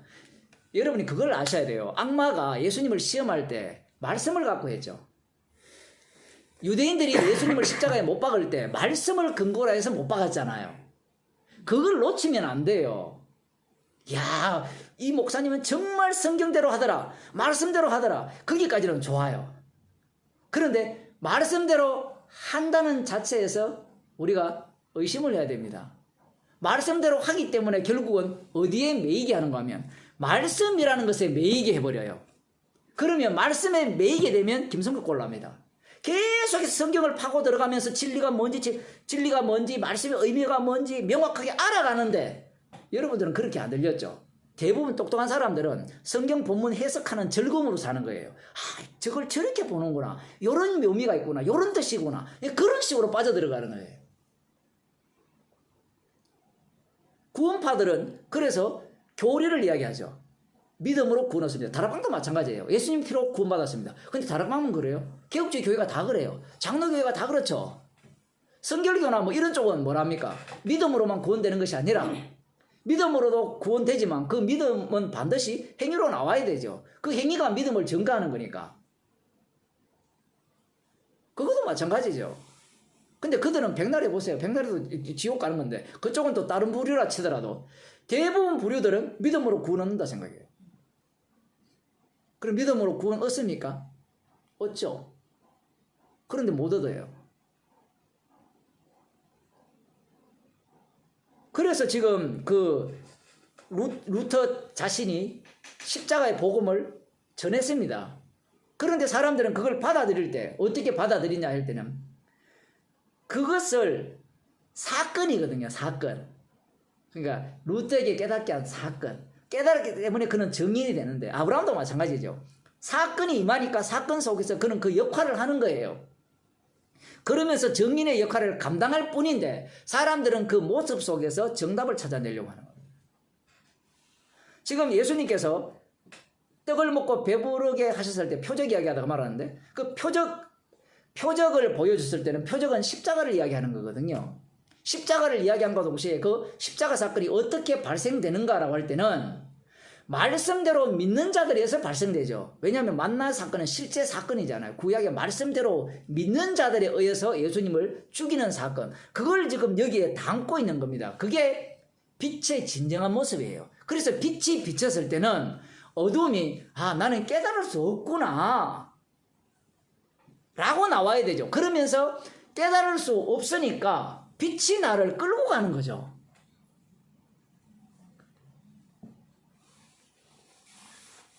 성경에는 믿고 깨닫게 함이라 이런 내용들이 나오잖아요. 그 언어라는 자체가 한계성을 띠고 있어요. 표현을 그렇게밖에 못해요. 설교를 할 때도 마찬가지고 우리가 사용하는 언어밖에 설명이 안 돼요. 그래서 빛이 비치면 이 제자들도 마찬가지잖아요. 제자들이 이 사건을 목격했잖아요. 목격했으니까 나중에 성령을 받게 되잖아요. 성령을 딱 받는 순간 받기 전까지는 자기들은 이것을 깨달았다고 생각했어요? 못 깨달았다고 생각했어요? 깨달았다고 생각했죠. 예수님이 메시아라는 것은 분명하다는 것은 이 능력을 통해서 우리에게 알려주시구나 라는 것을 안 거예요. 그리고 뭐 내 살과 내 피를 먹고 마시면 영생이 없다. 이거는요. 그들 귀에 안 들립니다. 이 사람들이 설교를 듣잖아요. 설교를 들어보면 여러분들 다 설교를 듣잖아요. 들으면 자기가 듣고자 한 것밖에 안 듣거든요. 이런 내용도 있습니다라고 이야기하면 그게 있었어요. 이렇게 이야기하거든요. 그건 저도 마찬가지예요. 그건 누구나 똑같은 겁니다. 예수님이 내 살과 내 피를 먹고 마시면 영생이 없다 했을 때 이 말을 못 알아듣죠. 못 알아듣는 것은 빨리 치워야 돼요. 알아듣는 것만 빨리 체크해야 이렇게 받아들이는 겁니다. 이것은 못 알아들어요. 성령이 와야만 알아듣죠. 그 성령이 딱 오시게 되니까 자기가 깨달았다 하는 것도 깨달은 게 아니고 모르겠다 하는 것도 진짜 몰랐구나. 그래서 그걸 그대로 적용하면 빛이 어둠에 빛이 돼 깨닫지 못하겠더라. 그러네요. 아멘 하는 거예요. 그런데 성령이 오기 전까지는 빛이 어둠에 빛이 돼 어둠이 깨닫지 못하더라면 제자들이 뭐라 하겠어요? 나 깨달았다는 겁니다. 지금 예수님을 임금 삼고자 하는 자들이 뭐라 이야기해요? 나 깨달았다는 겁니다. 빛이 비쳤으니까 나 알아먹는다는 거예요. 지금 그런 태도를 지금 갖고 있는 겁니다. 다시 만나 이야기로 돌아가서 만나를 하나님께서 여호와 하나님께서 내리시잖아요. 내리실 때 그것은 말씀으로 산다는 것을 말씀하시기 위해서 달리 말하면 만나를 매일 먹이심으로 말미암아 말씀으로 산다는 걸 보여주는 거예요. 그 기능을 이스라엘 백성들이 광야 기간 동안 부여받은 겁니다. 근데 그들이 그걸 알았어요? 몰랐어요? 모른다니까요. 만나를 먹으면서도 그러한지 몰라요. 그러면 나중에 신명기에 가서 그걸 알려줬잖아요. 그러면 이제 깨달아야 되죠. 자, 다시 출애굽에서 만나를 내렸잖아요. 만나를 내릴 동안은 그것이 말씀으로 산다는 걸 안 알려줬잖아요. 미리. 그러면 손 들고 질문할 거 아닙니까? 하나님 미리 알려줬으면 우리가 만나를 먹으면서 말씀으로 사는 걸 알고 먹었을 건데요 라고 할 거 아니에요. 그래 알았다. 그래서 신명기에서 알려주거든요. 말씀으로 사람이 떡으로 사는 것이 아니라 말씀으로 산다라고 알려줬어요. 알려주고 약속 땅에 집어넣습니다. 들어가서 뭘로 살아요 그들이? 말씀으로 삽니까? 떡으로 삽니까? 떡으로 살죠. 11조 안 합니다. 왜 안 해요? 11조를 해서 30배, 60배, 100배 보상이 주어진다면 11조를 합니다. 인간은. 그런데 11조를 했는데 보상이 안 주어지면 11조 안 해요. 그런데 사람이 온전한 11조를 할 수 있을까요? 없을까요? 이거는 근본적으로 불가능한 이야기거든요. 그리고 할 이유도 없고, 더 중요한 것은 옆 사람은요 11조 안 해도 잘 먹고 잘 살거든요. 가난한 사람들은 우상을 섬겨도 잘 먹고 잘 살아요. 말씀으로 산다? 그러면 떠올릴 거 아니에요. 그래, 말씀으로 살아봤자 딱 뭐만 줍니까? 만나와 메추라기. 제가 요즘 고민하는 그거예요. 제가 지금 매일 창세기를 이렇게 설교를 하면서 가정예배 드리면서 올리고 있는데, 이스라엘 백성들이 40년 동안 만나를 먹었거든요. 야, 짜증나겠다. 똑같은 거요, 40년 동안. 어땠을까요? 여러분, 똑같은 우리 수이조를 한 10년 먹어볼래요?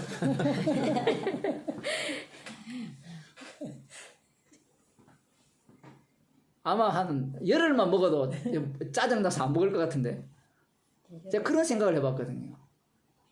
이 복음 자체가, 복음이라는 것이 뭐 불교라든가 다른 종교처럼 이렇게 점진적으로 알아가는 게 복음이라면 괜찮아요. 그런데 이스라엘은 이 복음은 그렇게 이야기 안 합니다. 먼저 답을 줘버립니다. 출애굽부터 해버려요. 어린 양의 피로. 해놓고 광야로 몰아넣어요. 몰아넣고 똑같은 만 주는 거예요. 40년 동안. 이게 복음입니다. 사도 바울이 이 이야기할 때 새로운 걸 이야기하지 않아요. 이미 다 아는 걸 이야기해요. 그런데 그들이 어떻게 광야 40년 동안 만나와 메추라기가 먹고 살았느냐라고 물으신다면, 그거 없으면 먹을 게 없어요. 주님이 조치를 그렇게 한 거예요. 성도에게도 그렇게 조치를 하는 겁니다. 광야라는 곳이 이 변화무쌍하잖아요. 그죠? 그 광야로 몰아넣고 만나만 먹도록 계속해서 그렇게 주님이 조치하신 거예요. 이후 이스라엘도 마찬가지인데, 다시 돌아가서 그러면 말씀으로 산다는 걸 알려주면 되지 않습니까? 라고 해서 알려줬어요. 근데 그게 돼요? 그런데 보세요. 구약 성경에 그렇게 있잖아요. 있음에도 불구하고 오늘날 성도들이 성경을 보면서 자꾸 무슨 생각을 하는가 하면, 말씀을 깨닫게 해주면, 말씀을 제대로 알게 해주면 내가 주를 위해서 살 수 있고 주의 뜻대로 살 수 있다라고 이야기를 해요. 말도 안 되는 소리를 하고 있어요. 그런 것 때문에 성령이 왜 필요합니까? 예수님이 하늘 우편에서 왜 우리를 위해 간구하셔야 돼요? 성령의 인도하심이 왜 필요합니까? 성령이 왜 끌고 다녀야 돼요?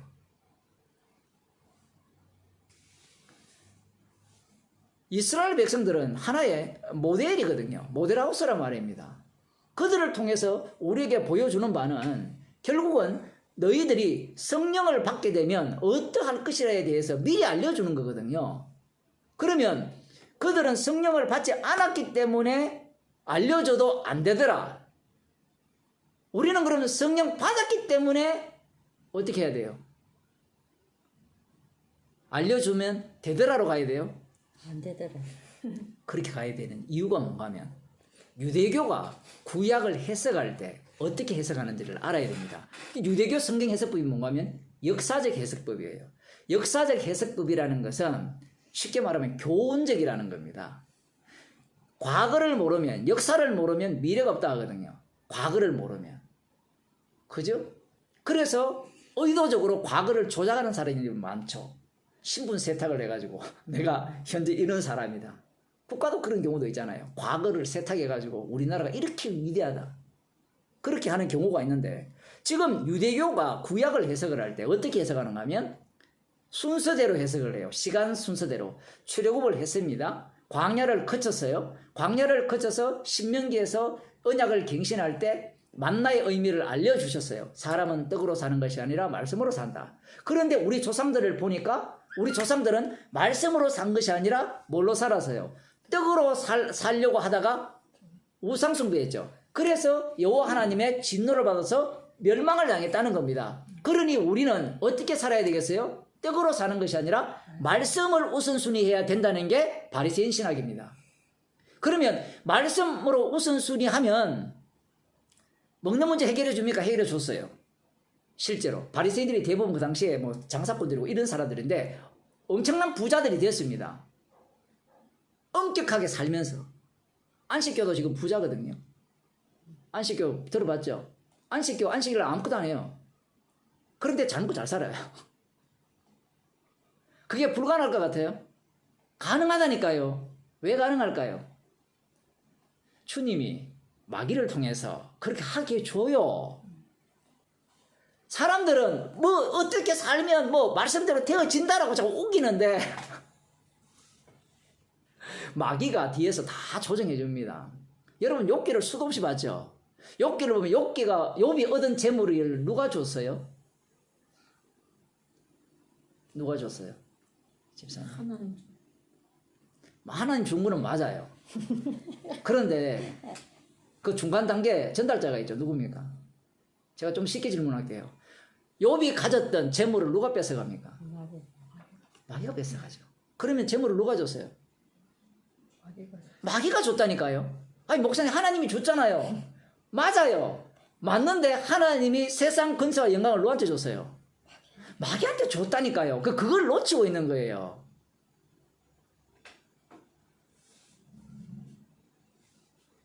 유대인들은 그 바리새인들은 율법에 보면 율법대로 지키면 들어가도 복을 받고 나가도 복을 받는다 했거든요.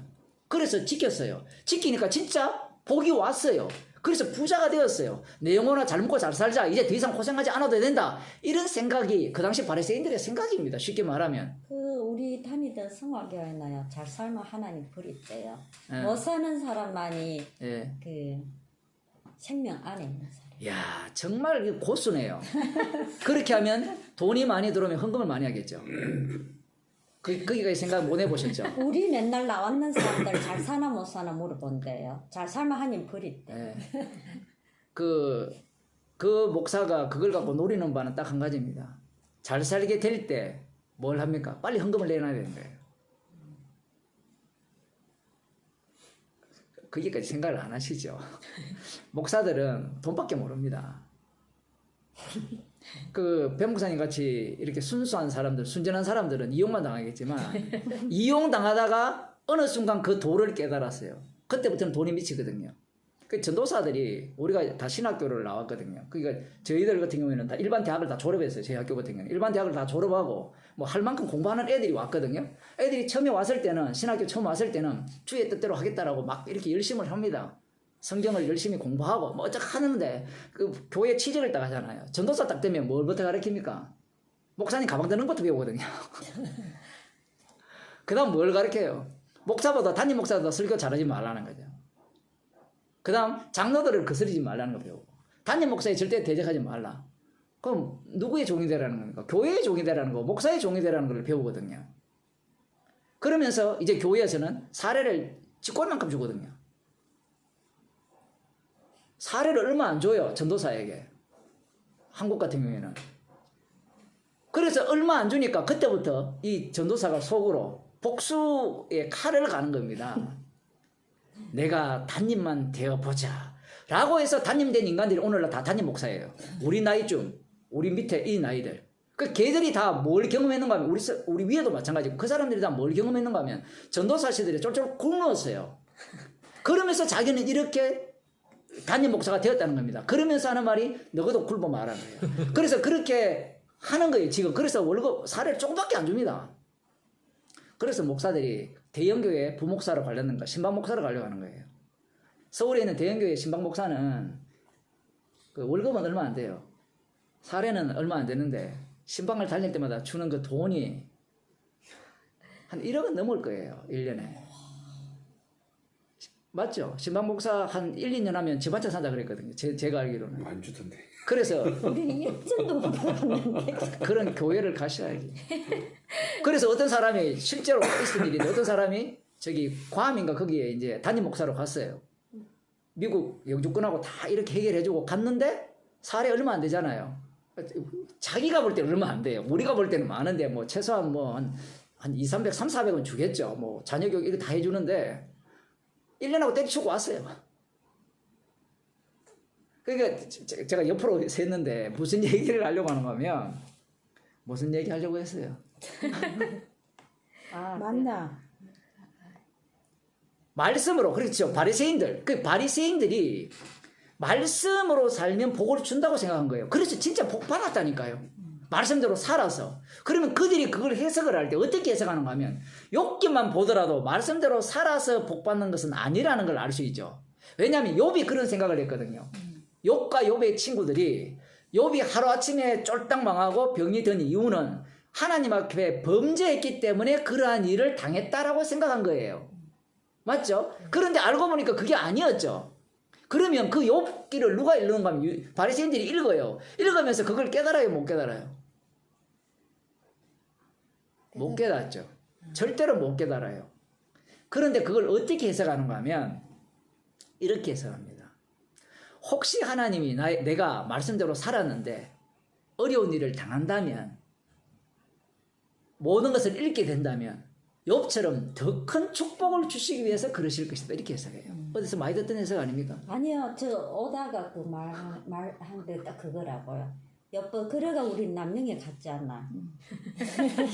말씀, 우리 그 있잖아요. 하나님, 우리도 막 죄인이라고 길이 없고 이러다가 이게 이제 하나님께서 다시 회복을 시켜주는데 요번 처음보다 나중에 더 하더라 하니까 이제 하나님께서 우리한테 축복한다 다단계 그 목사가 끌고 다단계 가가 우리 몇 년 벌었는 돈하고 막 빚무지개 갖다가 안 차고 집에 한 살에 집도 한두 채씩 다 날리고. 그리고 다 거지대가 너덜너덜하게 왔다. 그게 또 뭐라는지 알아요? 그게 하나님의 택한 자녀들은 이렇게 가난하게 하신다고. 그리고 귀에가 뭐 귀걸이 코에 고 그래서 지금 이 바리새인들이 말씀대로 사는 겁니다. 그러니까 말씀대로 사는 이유가 무엇인가 하면요. 율법 자체가 그렇게 돼 있어요. 말씀대로 살면 축복을 받는다라고 돼 있기 때문에 자기 조상들이 왜 멸망당했느냐 할 때는 말씀대로 살지 않아서 멸망당했다는 거예요. 그러나 말씀대로 살게 되면 축복이 주어지고 그 다음 단계가 중요합니다. 영생이 주어지고 그 영생과 축복은 어디에서 꽃을 피우게 되는가 하면요. 하나님 나라에서 꽃을 피웁니다. 하나님 나라, 메시아 왕국. 우리들은 그 메시아 왕국의 의미가 불분명하지만 지금 백투더 예루살렘을 주장하는 사람들은 그 하나님 나라의 의미가 분명해요. 뭔가 하면 이 땅에 예루살렘 중심으로 하나님의 왕국이 세워지면 모든 열국들은 우리한테 조공 바친다는 겁니다. 그 인터콥이라는 선교단체 이번에 언론에 나왔잖아요. 한국의 선교단체라는 게 있거든요. 그 아랍 쪽에 중동 쪽에 선교를 많이 하는 선교단체인데 그 사람들이 주장하는 게 참 재밌는 게 그들도 백투더 예루살렘인데 이런 이야기를 한답니다. 지금 뭐 빌 게이츠나 이런 사람이 돈을 많이 갖고 있잖아요. 그들은 곧 그 돈을 다 잃게 된다는 거예요. 잃게 되면서 그 돈이 어디로 오는가? 인터컵에 있는 우리한테 온다는 거예요. 근데 이게 우리가 볼 때 무서운 이야기죠. 근데 성경이 있어요.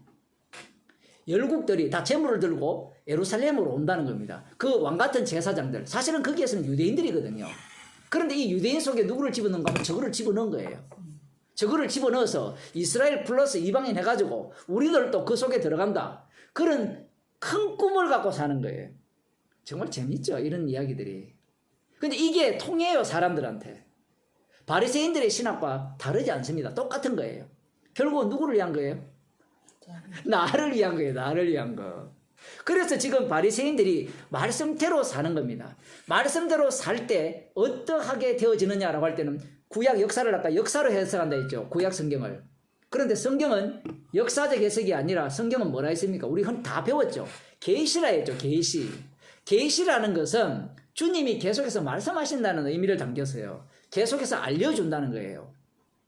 그런데 계시가 역사가 되는 순간 유대인처럼 해석을 하는 겁니다. 예수님 당시에 바리새인처럼. 그래서 말씀대로 살지 않았기 때문에 우리는 멸망당했다. 자, 이것이 옳습니까? 옳은 해석입니까? 잘못된 해석입니까?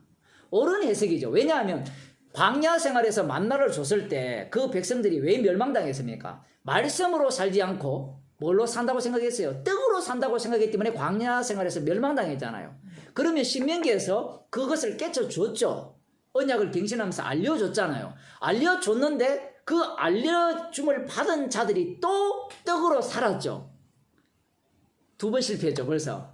그러면 이제는 선지자를 통해서 메시아 왕국을 이야기했기 때문에 그 메시아 왕국에 들어가려면 어떻게 해야 되냐라고 할 때는 첫 번째 실패도 안 되고 두 번째 실패도 안 돼요. 그러려면 말씀대로 사는 방법밖에 없습니다. 그게 지금 바리새인들이 갖고 있는 신학이에요. 그 신학대로 그들은 말씀대로 산 거예요. 그래서 그들의 성경 해석이 잘못되었습니까? 라고 묻는다면 제 입장에서는 잘못되었는데 사람들 입장에서는 잘못된 게 하나도 없어요. 왜냐하면 역사적으로 해석했기 때문에. 역사적으로 해석했기 때문에. 그런데 그렇게 성경대로 해석한 자들이 누구를 죽입니까? 예수님을 십자가에 못 박아 죽여버리죠. 그 중에 한 부류가 예수님의 제자들입니다. 그래서 성령을 받아야만 비로소 무엇을 알게 되는가 하면 빛이 어둠에 빛이 돼 어둠이 깨닫지 못하더라. 그 어둠이 바로 자기 자신임을 알게 되는 거예요. 그래서 예수님이 내가 이 땅에 온 것은 의인을 부르러 온 것이 아니라 죄인을 부르러 왔다 했죠. 그래서 죄인 아닌 자는 구원 못 얻어요. 그런데 인간들은 어떤 생각을 갖고 있습니까? 나는 죄인이었는데 예수님이 불러서 이제 의인이 되었습니다. 그러니 나는 천국 백성입니다. 이렇게 나오죠. 지옥입니다. 이런 말귀를 못 알아들어요. 그런 사람들은 뭘 자꾸 이야기하는가 하면 예수님이 비록 용서받았으니까 나 의인이지 않습니까? 라는 거예요. 성경을 무슨 중심으로 보는가 하면 아브라함처럼 언약이 나를 위해서 있고 약속이 나를 위해 있다고 생각하는 거예요. 언약은 죽으신 하나님의 아들 되신 예수 그리스도를 위해서 있고 약속은 그 죽으신 하나님의 아들의 주되심을 드러내기 위한 약속이에요. 그게 성령이거든요. 성령을 약속으로 주신 거예요. 그 성령은 예수님에 대해서 증거하잖아요. 그런데 방금 그 사람은 나 구원 얻었고 나 의롭다 이렇게 들어가 버려요.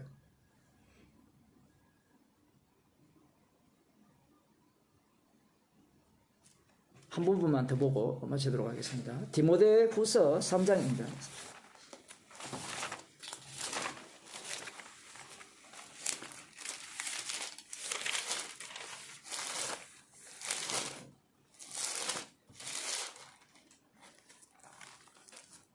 디모데후서 3장에 보면 그 1절에 네가 이것을 알라 말세에 고통하는 때가 이르리니 사람들은 자기를 사랑하며 돈을 사랑하며 참 희한하죠.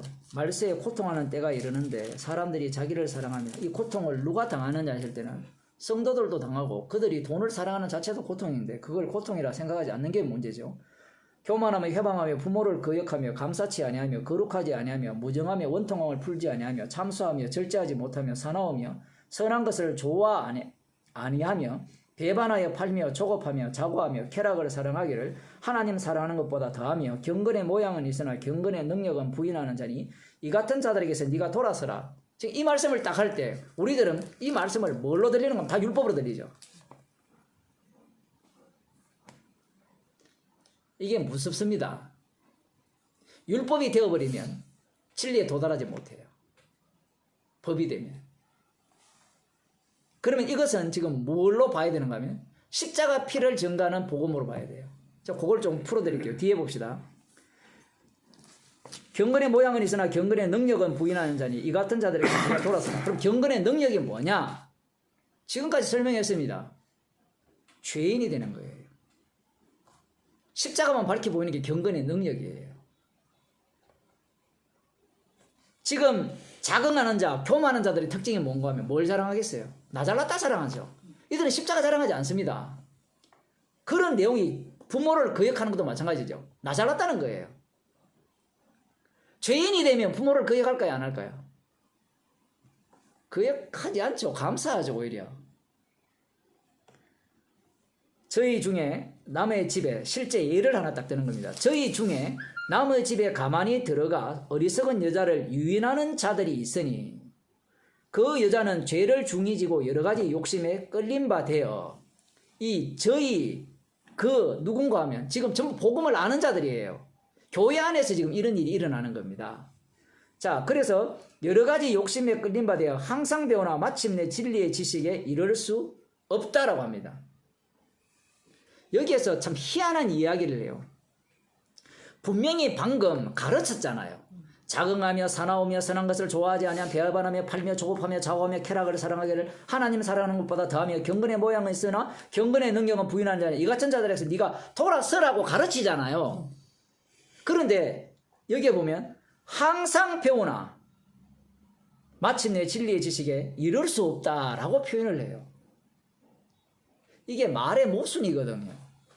분명히 가르쳐 놓고 돌아서라 해놓고 하는 말이 배우지만 진리의 지식에 이를 수 없다는 거예요. 그 이유가 뭔가 하면 바로 욕심에 끌림받았다는 겁니다. 이 욕심이 그냥 욕망도 있어요. 육체적 욕망도 지금 관련되어 있지만 이 애 자체가 단순히 육체적 욕망만 이야기하는 게 아닙니다. 성경에서는. 구약에서는 간음이나 음란 자체가 성적인 얘기를 하죠. 그죠? 그런데 신약으로 넘어오면 간음과 음란이 무엇과 관련됩니까? 물론 구약 선지자들이 우상 숭배와 연결시키죠. 그러면 예수님이 오셔서 악하고 음란한 세대라고 했을 때는 그 악하고 음란한 세대의 특징이 뭐예요? 예수님 당시에 바리새인들을 보면 말씀대로 살아가는 것이 악하고 음란한 세대예요. 이 생각이 완전히 바뀌지 않으면 성경을 이해 못해요. 왜 악하고 음란하냐? 십자가가 필요 없잖아요. 십자가가 전파된다는 자체가 모두가 다 악하고 음란하다는 겁니다. 그러면 사람들이 머리를 또 굴리죠. 그러면 그게 악하고 음란하는 거니까 그냥 여자 관계, 남자 관계 이거는 음란하지 않지요 라고 또 덤비는 자들이 있어요. 실제로 성경에 그렇게 나오거든요. 그걸 지금 끌고 와서 말씀하시는 거예요. 그러면 그들이 왜 십자가를 거부하느냐 했을 때는 욕심에 끌리기 때문이죠. 그 욕심은 누가 줬어요? 탐심은 누가 줬습니까? 악마가 줬죠. 그 탐심은 어디를 향합니까? 하나님과 같이 되고자 하는 탐심이죠. 그러니 항상 배우나 진리의 지식에 이르지 못한다라고 할 때 분명히 진리의 지식이 뭐 어렵지 않잖아요. 십자가의 피로 구원받는다. 이게 뭐가 어려워요? 우리는 한 게 없고 오직 주님의 은혜로만 구원받는다. 얼마나 쉬워요. 그런데 항상 배우나 다 배웠다는 겁니다. 모르는 자들이 아니에요. 지금 다 아는 자들입니다. 항상 배우는데 진리의 지식에 이르지 못하는 이유가 뭔가 하면 욕심이 끌리기 때문에 그래요.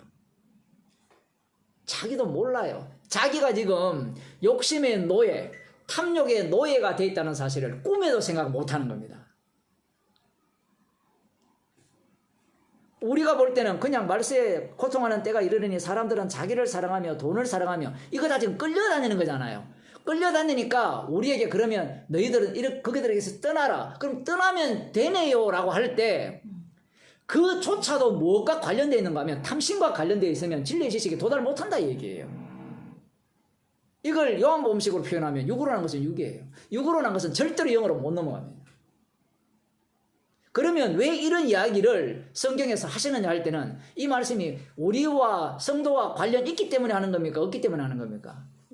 있기 때문에 하는 거죠. 우리가 마귀 새끼입니다. 우리는 항상 욕심에 끌려 달아가는 사람이에요. 성령의 인도하심이 없으면 진리의 지식에 도달할 수가 없어요. 성령께서 친히 우리를 십자가 앞으로 끌고 가는 겁니다. 끌고 가기 때문에 이 말씀 앞에서 우리는 그들을 떠나서 경건하게 삽시다. 경건의 능력이 있는 모습을 보입시다. 라는 자가 되는 게 아니라 십자가가 나오는 겁니다. 그래서 다시 오늘 이제 결론으로 가면 빛이 어둠에 비치되 어둠이 깨닫지 못하더라. 십자가가 나오려면 깨닫지 못하는 자가 되어야 십자가가 나올 거 아니에요. 나 깨달았으면 십자가 필요 없습니다. 더 이상. 그러면 왜 깨달은 것을 좋아하느냐라고 할 때는 자기 구원받고 싶어서 그래요. 확보하고 싶어서 그래요. 성령의 인도하심이 되면요. 내가 확보할 수가 없어요. 아브라함에게 약속을 주잖아요. 그럼 약속을 아브라함이 소유하고 장악해버리면 내가 그 약속을 이루어가면 돼요. 그러면 내 하기 나름이잖아요. 그런데 성령은 우리가 장악할 수 있습니까? 없습니까? 없죠. 성령이 들어와 버리면 주인이 바뀌어버리죠. 주인이 바뀌어버리면 내 뜻대로 됩니까? 안 됩니까? 안 되죠. 성령께서 인도하면서 끌고 가죠. 인간들은 이게 싫은 거예요. 거부합니다. 육으로 난 자는. 거부하니까 성령을 빼버리고 그 자리에 지식을 아는 나, 진리의 지식을 아는 나, 말씀을 아는 나를 집어 넣어버리죠.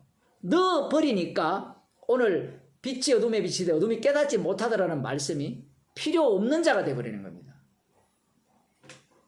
기도하겠습니다. 하나님 아버지, 십자가 피를 자랑케 하시고 그 공로를 높이게 하기 위해서 주님께서 친히 주님의 피로 자기 백성을 만드셨고, 그리하여서 주님이 오신 것은 의인을 부르러 오신 것이 아니라 죄인을 부르러 오셨다고 말씀하셨습니다. 죄인을 부르러 오신 주님을 증거하는 증인으로 저희들을 날마다 살게 하시고 인도하여 주옵소서. 예수님 이름으로 기도드리옵나이다. 아멘.